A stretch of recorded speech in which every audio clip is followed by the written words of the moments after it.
Você já deve ter ouvido alguma vez sobre gigantes mencionados na Bíblia, conforme o versículo acima. Porém, que mistério é esse? Quem eram esses gigantes e como surgiram? A Bíblia não conta com muitos detalhes sobre esses seres, apenas o livro de Enoque que menciona sua origem, e sem mais comprovação, o que podemos fazer é conjecturar, ou seja, deduzir ou supor algo sobre esse assunto. Em Gênesis capítulo 6 versículo 2, diz que os filhos de Deus notaram que as filhas dos homens eram muito bonitas e formosas, e coabitaram com elas, e desses relacionamentos surgiram os Nefilins, seus filhos. Mas quem eram os filhos de Deus e quem eram os filhos dos homens? A primeira hipótese é que os filhos de Deus sejam anjos caídos ou demônios, que tiveram relações sexuais com as filhas dos homens, ou seja, os seres humanos, e dessa relação surgiu essa prole de gigantes meio humanos, meio demônios. Essa ideia é afirmada no livro apócrifo de Enoque, onde um anjo chamado Samiasa lidera outros 200 anjos, e tomam para si mulheres dos homens e coabitam com elas.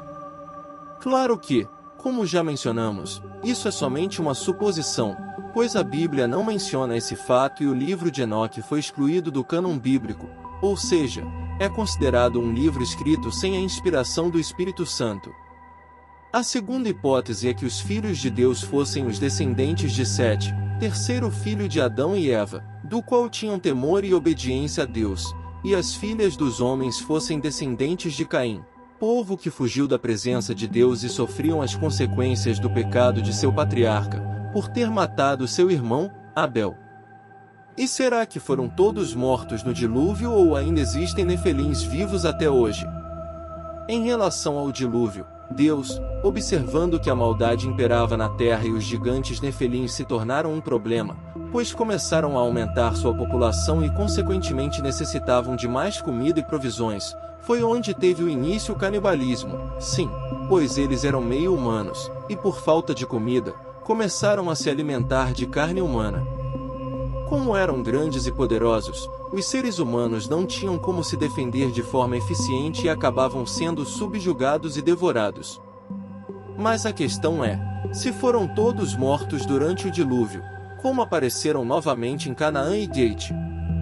É preciso entender que Canaã era a cidade dos descendentes de Cã, filho de Noé, que foi amaldiçoado pelo pai após o dilúvio, por zombar de sua nudez, num momento de embriaguez. Logo, podemos deduzir que Cã tenha se afastado dos caminhos de Deus, como fizeram os filhos de Caim antes do dilúvio, e isso deu legalidade aos anjos caídos coabitar novamente com os humanos e mais uma vez gerar os gigantes. Deus usou Josué e Calebe, e todo o povo hebreu para marchar contra Canaã, dominar a cidade e exterminar os gigantes que lá viviam, e usou Davi e seu exército para matar os gigantes da terra de Gate, entre eles Golias e seus filhos. Ou seja, mais uma vez essa raça de gigantes foi derrotada. Na verdade, existem muitas teorias que acreditam que muitos Nefilins sobreviveram e seus descendentes vivem entre nós até hoje. A primeira distinção, entre homens e Nefelins, era a mais óbvia: eles eram gigantes. Eles também eram monstros malignos e sedentos de sangue. Fisicamente, não eram tão diferentes de nós. Sendo criaturas não naturais, suas almas não tinham lugar para descansar em paz. E suas almas se tornaram os demônios que todos nós conhecemos hoje, os espíritos malignos que atormentam a humanidade. Muitos médiuns e historiadores afirmam que na verdade os Nefelins não eram gigantes como descritos na Bíblia. Eles teriam algumas diferenças físicas, mas não são tão fáceis de detectar. Além disso, alguns deles pareciam seres humanos naturalmente iguais a todos. Outros afirmam que os encontraram, e que teriam olhos muito espaçados e amendoados, e orelhas pontudas.